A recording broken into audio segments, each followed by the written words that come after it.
This is one of my favorite episodes, and we haven't even recorded it yet because there's nothing like chilling with a couple of your friends. And so they just so happen to be some of the most incredible teachers and dentists and people that I know. And so I am so beyond thrilled to introduce my friends Marcos Vargas and Abdi Sameni. Welcome, guys.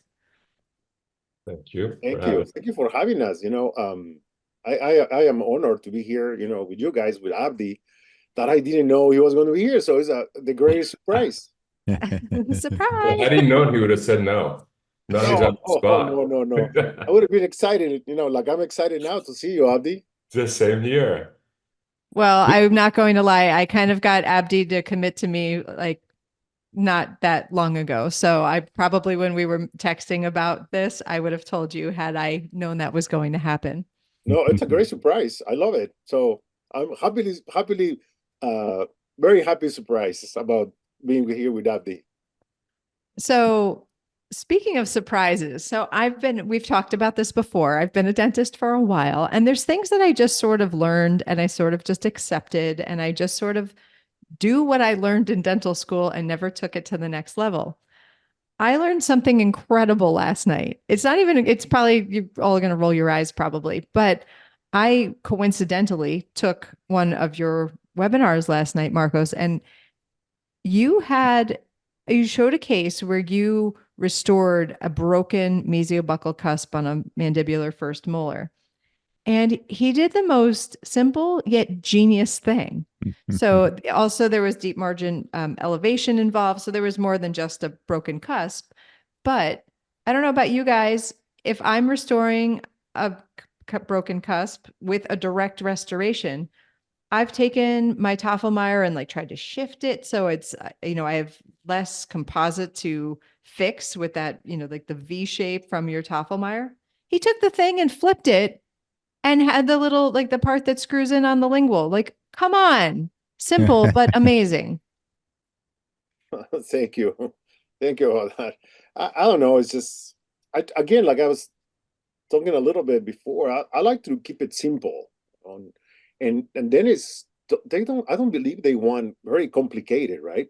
In my practice, I see patients 2 full days a week, and I want simple, I want predictable, I want fast, I don't want to complicate myself. So that's what things I try to teach, to make it simple, predictable. So yesterday, like you say, we had two case scenarios, right? In the same tooth, we had a broken cusp, and in the distal, we have a very deep preparation, and then so we had to do deep margin elevation and replace the cusp. That most times is for an indirect restorations, but not every time is going to be a indirect restoration. So I try to kind of use the principle, like I mentioned yesterday, divide to conquer, the Roman principle, divide to conquer. So I try to simplify by thinking my two tasks are: one is the deep margin elevation, second is the cusp. So I think about attacking one problem and then the next problem, and then simplify into, at the end, we end up doing a class one. And you can give anatomy and the posterior restoration. So thank you for your comments. That's very nice, because again, when somebody tells me that they learned something, whatever little nugget it is, this is what I do dentistry. That really, my heart is warm just by somebody saying that. So thank you again. Well, That thank you. and I'll tell you, like, that's such tremendous advice. All of us work with young dentists and students, and Abby, you have the LA, like your LA Dental Symposium is insanely impressive to me. And I think about so many people, I'm sure, come to the three of you with things that are very complex, but the ability to take a complex situation and then sort of serially shrink it to something that's more simple, a step at a time, helps so many young dentists who, I remember being there. I was overwhelmed with lots of different pieces of the puzzle, but when we can shrink the puzzle to get that one basic step, and then, one day we can grow up and we can do incredible dentistry like you guys. Abdi, I remember I met you at a Pankey Symposium over a COVID. Zoom, yes. Yeah, we Zoomed, and Pam, I'm literally watching this program, like taking notes and thinking, I have to meet this man. And I don't think it was over like 10 minutes, Abdi, and I reached out. I'm like, listen, I'm sure you're like incredibly busy, but like we need to talk. I just need to know more and more from you. You know, it's ironic because next week I'm going to Panky again. And here's like the beauty of how things just come. So all of you know Merdad Raz. I think he's done a podcast for you guys, right? So Merdad worked with me for a short while and he finished USC. He was lucky that Pascal is like a really close mentor to him. So me, Merdad, and Sam Alawi have 2 days to do at the Pankeys Masters. And like we're trying to figure out like, because you know, it's one thing when you're talking to somebody who's a year out of school, everything is impressive. How do you go in front of these people who are running Panky and have like 2 days and get them engaged?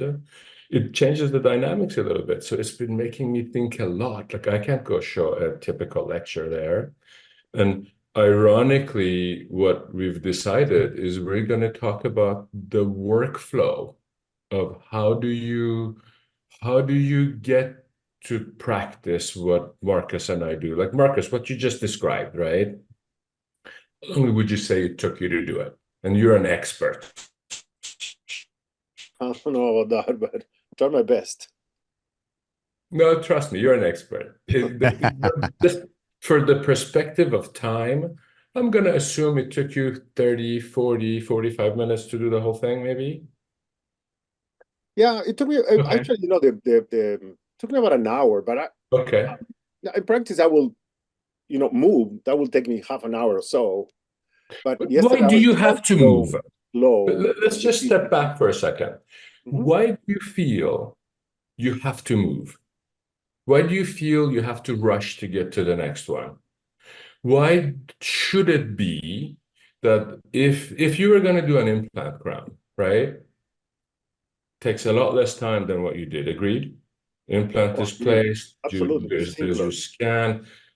Why is an implant crown 7, 8, 9 times more expensive than a class 2, which is the ultimate safety of a patient? These are the I kind am of things 100% with you. that we need to change, guys. Yeah. And I think that, like, you know, I've done a lot of direct. Frankly, I do more direct now than indirect. One, I have enough time, I enjoy it more. You know, we discount if we like what we do. We discount what the patient feels in the chair. You know, like I ask a lot of people, do you use a rubber dam? They're like, we don't have time. Who decides how much time? So these are the little subtle things. And I gotta tell you right now, like diagnosis is where I find the biggest weaknesses. And I'll give you a very simple example. I ended up getting a CBCT and I don't do any implants. I don't do any root canals. I don't do any extractions, and no one in our office does. Once I learned the ability to see and diagnose in 3D for the same amount of radiation, why would I settle for a 2D? You know, these are, and now that I have it, like I had to remove a veneer case, right? We never know how thick they are. Well, now I do. So there's just so many things that's possible, but we just don't sort of think we can or justify a reason why we can. You know why you have such a good time with your fourth year students? Because they don't start with doubt. They're like, oh, he told me to do this. I'm going to do it and it's going to be great. And if they follow what you say, then it's over. And the moment they start doubting it, then that basically is the pathway to then they won't do it, then they forget what they taught, and the ones who do become so successful. I mean, Nader Yermian, Jennifer Haddad, Merdad Raz, all of these people, and there are many others that you guys have sort of taken under your wing. I mean, Pam, I'm sure you have so many dentists that are running incredible hygiene department and preventive care and all of that, and are happier people than the ones who just have to rush. I would certainly hope so. I would think that I think that there's this sentiment, which I think is really sad actually in dental school, where you learn what you need to learn to graduate. But then once you get out, there's this concept of real world dentistry where we abandon materials, the rubber dam, some of the practices, the timing, different things that we learned when we were learning the important fundamentals. I I agree agree. 100%. This is one of those things that I don't like when people is like, oh, in real life dentistry, what are you talking about? We are doing real life dentistry here. This is we're getting you ready, but we don't want to rush you to do real dentistry. We do dentistry. We are going to go step by step because the first time you're doing it. But it's good dentistry, and then hopefully you will practice good dentistry. That's kind of I agree 100% with you, Pam, about that. Sometimes I do completely see that point of why rush. And I unfortunately I think it depends what practice it is. Why not necessarily rush, but why to do it in a faster way is like my practice. I like to describe my practice because I think I want the listener to understand my practice and how I practice. My practice is basically a blue collar practice, insurance driven. I would say 60-70% insurance. And then maybe 30-40% is going to be fee for service, referrals for aesthetics. So most people in the United States, I would think, that have practices that are kind of like that. You have insurance, a graduate from a school, to make, they come with so much in debt, loans and everything, that not necessarily is rushing it, but they have to be efficient, fast, because they need to bring money, because we cannot deny that they have to, right? They have to bring money, pay their loans, pay the assistants, hygienists, everything. So to some extent, we have to be fast and predictable. And that's why I think my lectures are kind of to the point, fast, predictable. Now, there obviously are practices that people can charge, you can do a posterior composite and charge, $800-900, and I know more power to that people, but I think most people cannot do that. So I think that we need to teach at all levels. As a teacher, I think teach to all levels. And I am in Iowa, so obviously, Abdi, you are in California, in the best part of California, I would say. And then so I cannot charge that much. So I had to be mindful of the economy too. I do believe that dentistry needs to be ethics. First and foremost, ethics. Aesthetics, dentistry with an ethic. Or any restorative needs to be ethic. At least 51%, and I heard that saying from Ann Brady, at least 51% needs to be ethics and patient care, and 49% the majority has to be patient care, and then 49% can be business, but never over the patient care. So, it's just different practices, different realities. So, but I'm sorry to interject. I'm going to tell you, I completely agree with you, and insurance is a big deal. But if someone sits and truly analyzes that, right? The cost to the patient, let's say somebody's not going to be able to do a nice direct, that's going to take a long time, but insurance will cover a crown, and the copay of the patient, when you add the copay of the patient, the expense to the practice, the extra materials to the practice, the lab cost to the practice, right? The net out-of-pocket expense to the patient is still less, or at least equal in many instances, if a practice understands that and explains it and the patients get it. Now, I understand we can't change the world, but if we keep accepting as this is just what it is. See, your position is a little different, Marcus, because I've been around school for a long time. Hal Slavkin, who recently passed away, was our previous dean, and he says the responsibility of a dental school is to produce qualified beginners who can thrive in their environments. Okay, that's a given.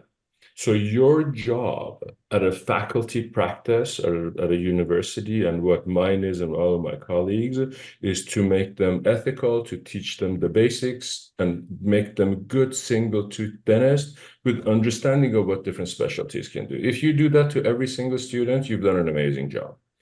Then it comes, they get out, right?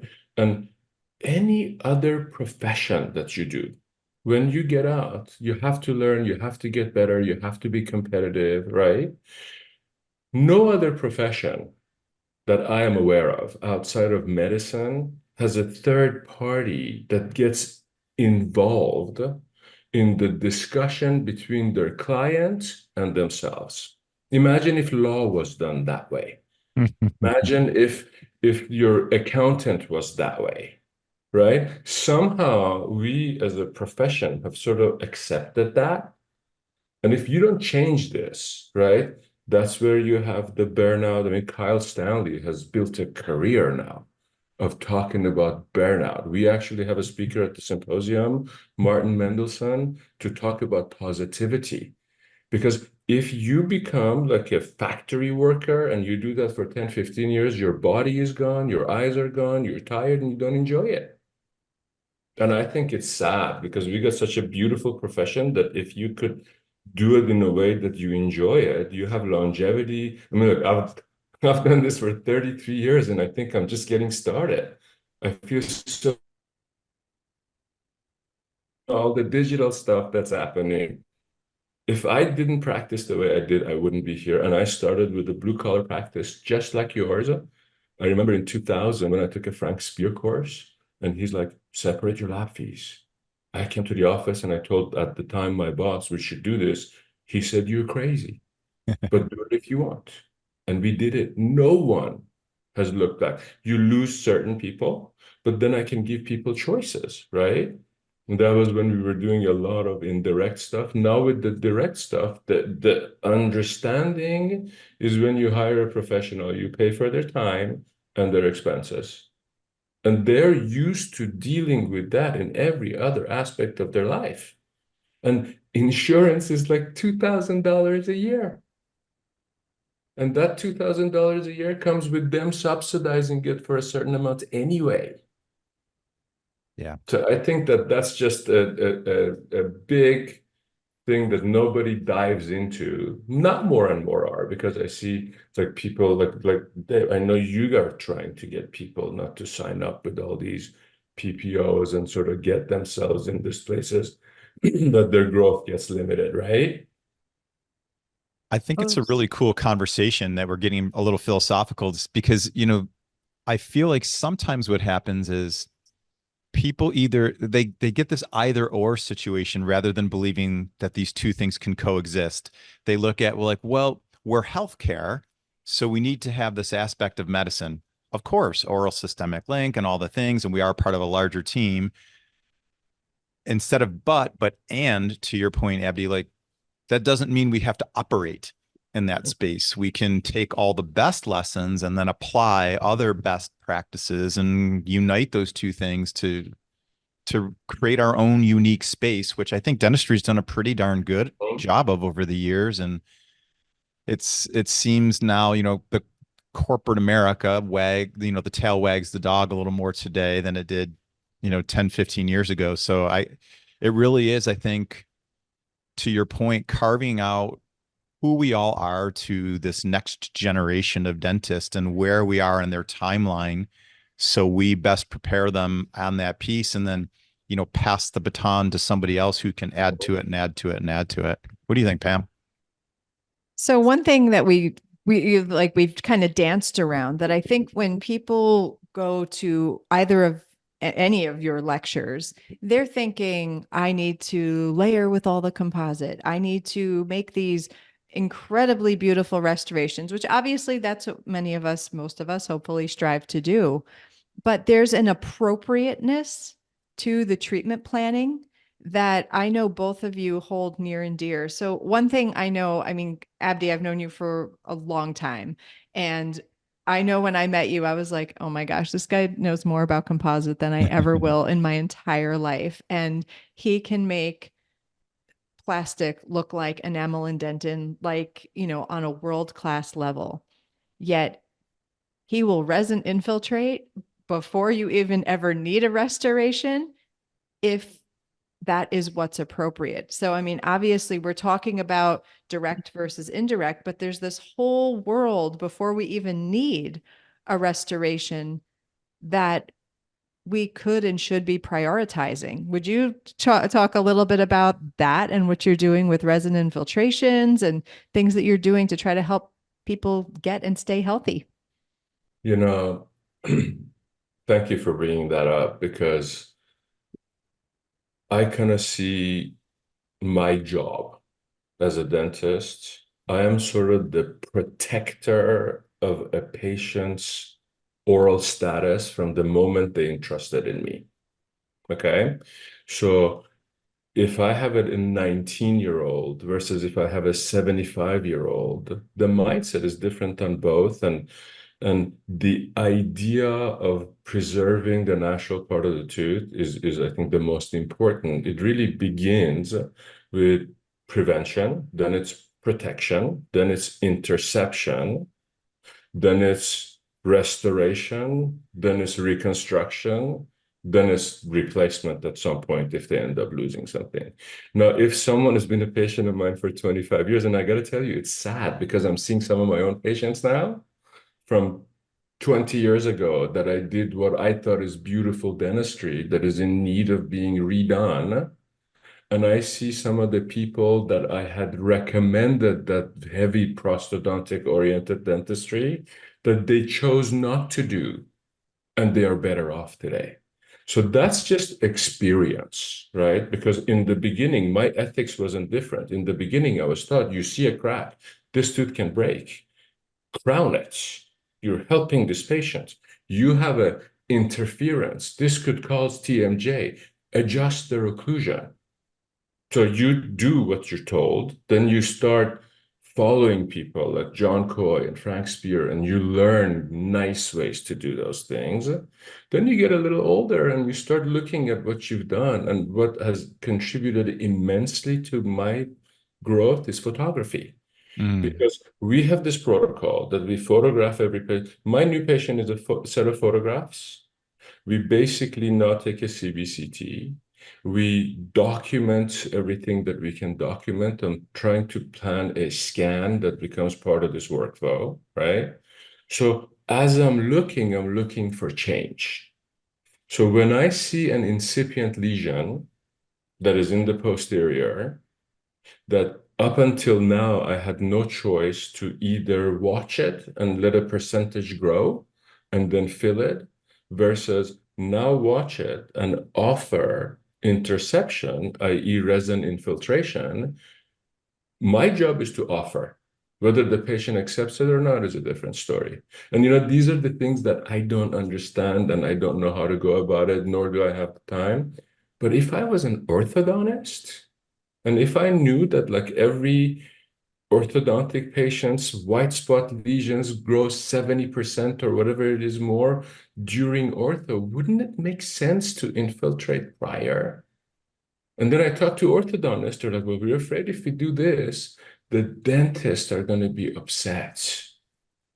And you said ethics in dentistry. I mean, if the mindset is the taking care of the patient above and beyond everything, there is enough for everyone to do. We just got to figure a way to sort of know how to be happy and how we get compensated and how we set up our practices.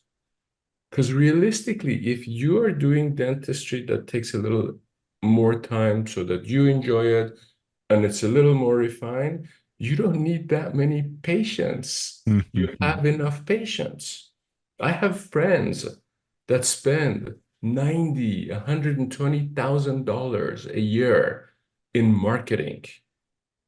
That's you won't need it. And the hard part is nobody really talks about this, because these are the things that people that go to Pankey learn. These are the things that people that go to Coy's learn. If you are not around an environment of people who teach you how to put that part of it together, then you just do what's on your schedule. And by the time you're done, you're exhausted. Right. And if you're young and you have two kids and, you know, all the other things that comes along with it, that becomes a problem. But also, companies try to make things very simplified, and sometimes they just aren't. Resin infiltration is a wonderful service. It is not that simple to do. It does take a little time. The best way to do it, you have to separate the teeth so that you can actually allow it. But then there is also the opportunity that every time that you're doing a restoration and you have those proximals available to you, what better time than to sort of seal them? And, you know, it's just, if you're rushing through your schedule, you won't even look at the adjacent teeth. Mm-hmm. Right. And really, when you stop and take a minute and say, this is a you and me, between me and the patient. And I tell you, once that relationship develops, those patients will send you so many different people. I just had a guy yesterday who left the dentist who I felt had done a great job for him. And he's like, I have a good dentist, but I heard you're great. How did you hear that? This other person told me. And really what I did different, because the end quality of what he had in his mind was really good. And I told him that. But what he never did is he never took the diagnostic records that I took. He never took the intraoral camera and look in his mouth. All the little things that make us make our decisions to work for them, that relationship is sacred. And you know, that's really the fun part of doing dentistry for me. I definitely agree with you, Abdi, that, and again, my 50% was always the patient comes first. Yes, like 90%, really. At least, you know, like at least, you know, Yeah, of course. that is the bottom line is at least, it shouldn't be lower than that. Hopefully, but unfortunately, dentistry, whatever we like it or not, it's part of his business. Part of his business. There is no doubt about it, because the dentist needs to live, right? I'm not saying the dentist needs to be rich, but somehow the dentist needs to live to a certain extent. I would just leave it at there. But so not everybody. I do agree with you that always prevention should be first, but not every dentist in their practice or what they see, they can do that. You know, look at underserved populations. Look at so many areas that, you know, people is just trying to make men's eat, or just trying to eat. You know, to survive. And then I agree that we need to be diagnostically, but in those populations, we cannot say, hey, you know what, we have a diastema here, we want to close the diastema, or you have a incipient lesions. I think we need to teach them to brush, floss, but offering something like interproximal that is a great solution. I think becomes where and who we are talking about, what populations, what dentists, who dentist is serving who. Because some people, again, serves, you know, high-end patients, low-income patients, underrepresented populations. So I think we need to think about the whole broad, you know, and understand that I do agree that insurance companies should not be getting involved in our interrelation with the patient. But that's a reality. So I think we need to teach the people to deal with reality, and at the same time dream to have insurance free, or, you know, an utopia sometimes, right? It's kind of a dream about it, but I think unfortunately practicality or the daily life gets on the way of doing something. And again, also the word rushing, I don't know why, maybe it came out in the conversation, but I think I like the word the predictable, you know, practical. I think I love those things. And instead of rushing, I don't like to rush. Sometimes You have to be efficient. sometimes is, there are many reasons why people rush. It's not because they have many patients, right? So when you live in you do dentistry in rural Iowa, you know, it's just different than some other areas. That so you have to somehow see volume too. If you have a PPO insurance, you're a new grad, you have to survive somehow. So it's not like you can come and say, you are out of your dental school, and I'm sure you want to improve. You're gonna be better. You want to be, but you can when you are the first, second, third years of dental school. Nobody's lucky to go to a practice that everything is done. So I love your ideas. I think this is the right thing to do.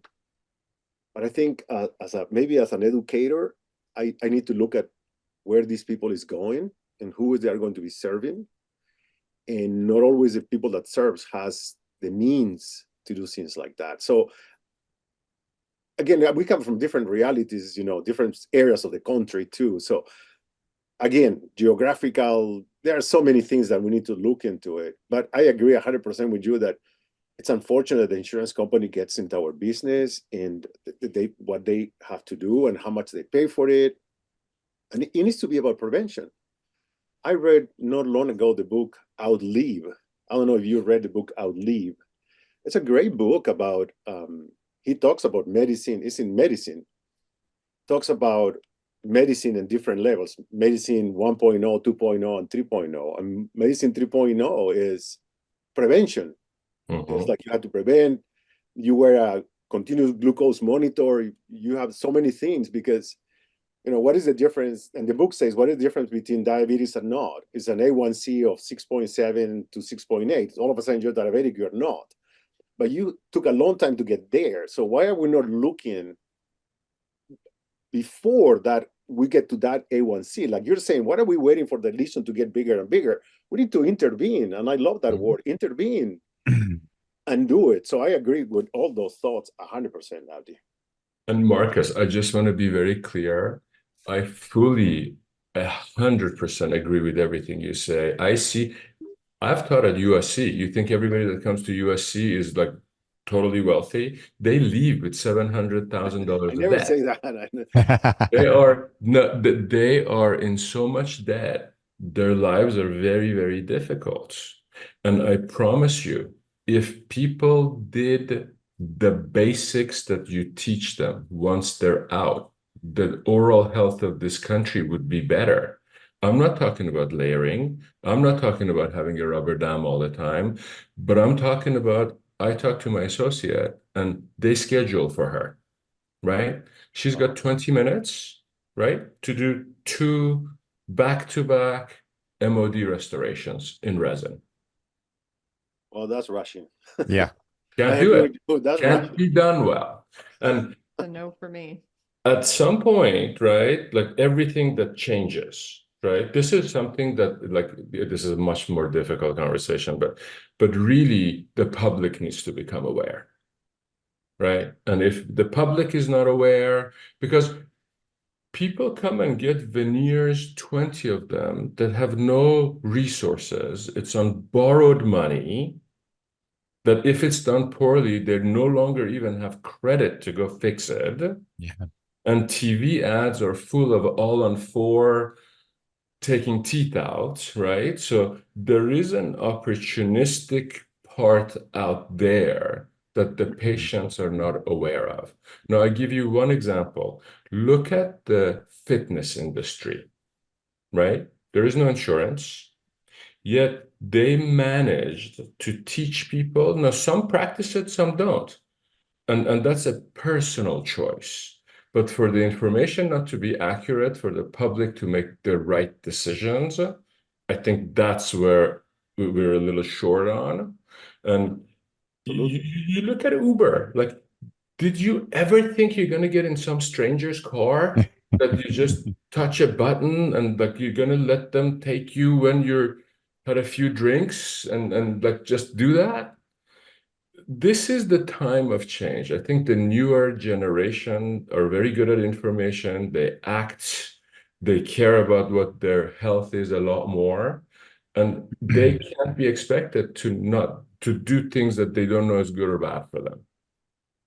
I think there's so much wisdom and everything you both are sharing, and the more we the more we lean away from the old, and sorry, Pam, but like that old boys club mindset that we should be protecting each other. We should look out for each other, certainly, but the more we engage and we put the patient first and we make things important to them so they have the opportunity to make their best choices, and we're providers of information and protectors of them, the better. And both of you guys do an incredible job at that, as do you, Pam. So Pam, I don't know how the heck time flies so much, but here we are It's again. so unfair, and the conversation's not over. I feel like we're just getting started.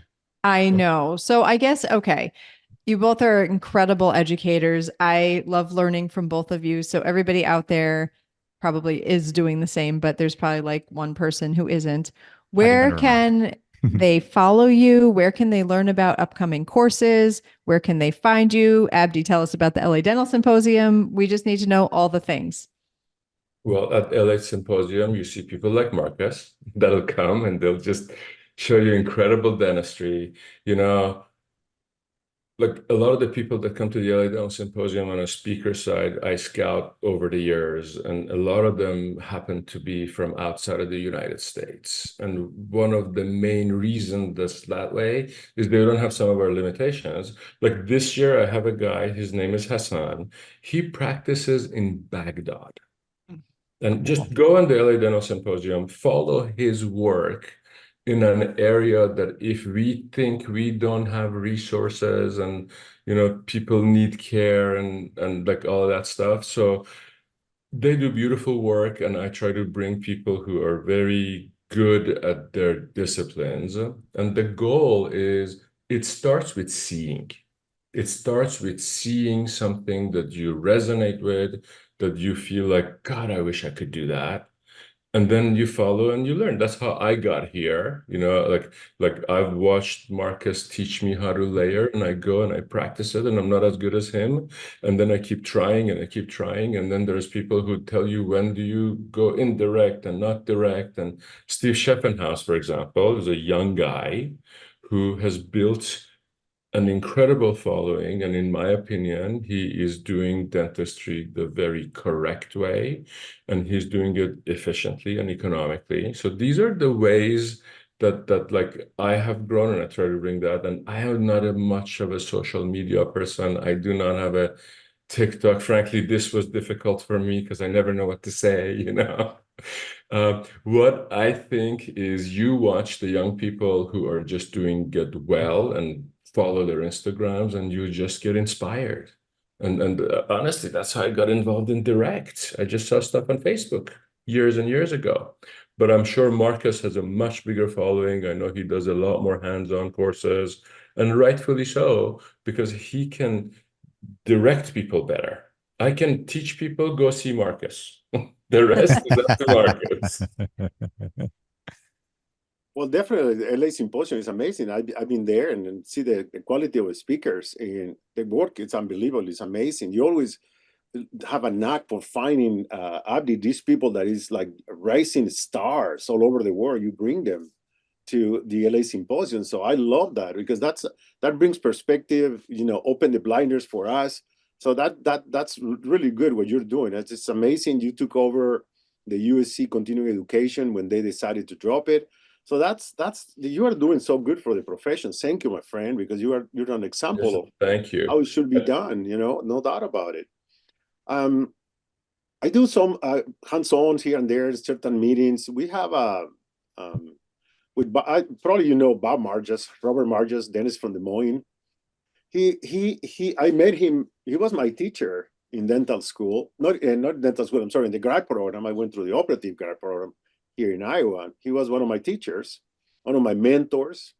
Jerry Dennehy. So many people that have been my mentors that, I don't know. People say you're an expert, you're a master, whatever. But it's like it doesn't happen without having surround yourself with good people, good mentors. I have great mentors in my life. Bob is one of those. So over the years, we've done a lot of stuff with Bob, and we have a course that is called Composite Mastery Online. If you want to look at it, and we have several modules from adhesive dentistry to margin elevation, infiltration, like what Abdi is talking about. So I think it's a good course for people for what people invest on the course. We meet monthly, and then there's modules. We have invited the speakers to talk to us. So that can maybe a little advertising for us with Bob. Maybe I'm doing that. Sorry about that. But there are so many other rising stars that have been doing so great. There are really several companies, dental companies. I'm not get paid by anybody, but they do good continuing education work too. Like Clinician's Choice, they have a it's composite mastering online. I'm sorry, it's like you saw yesterday, Pam. It's live. I'm forgetting about it. Clinician's Choice. Don't worry, I'll share the links on our show notes. Yeah, they have great educators. Bob is there. I think so many people is there that they have great education. A lot of the webinars are free that you can attend. 3M has good content in their websites. Tokuyama has some. And again, don't pay by anybody, but that's good resources for a lot of the basics that I would say that you can go and get good information from there. Well, thank you both so much. I know we're out of time. We're a little over time. I couldn't care less. I wish we could spend another hour with you guys. I am really grateful for your time, and yes, you could go take a course or take a lecture, and you're going to be inspired by the work that you see when you take a course by you, Marcus, or you, Abdi. But to hear the why, and to hear what kind of makes you tick, and to hear what you believe in kind of helps make it come full circle. And I'm really grateful for you both for sharing your perspectives on this. Agree. Thank you both. Thank you for having us. Thank you for having us. The next us. one should be over a drink in November with all of us here. Open invitation. Yeah. Done. Thanks again for having us. Thank you for your passion, Abdi. You're so welcome. I love watching you teach, talk, all of it. And Iowa has just produced so many great people, man. Seriously, because of that program. Good mentorship over the years. Yeah. Newton Fall, you, Mark. Anyway, I know we're out of time. Great. Have a great weekend, guys. Thank you so much. Time. And for the Mutual Admiration Society and Dentistry Unmasked, we will see you guys next week. See you. Bye-bye. Bye-bye.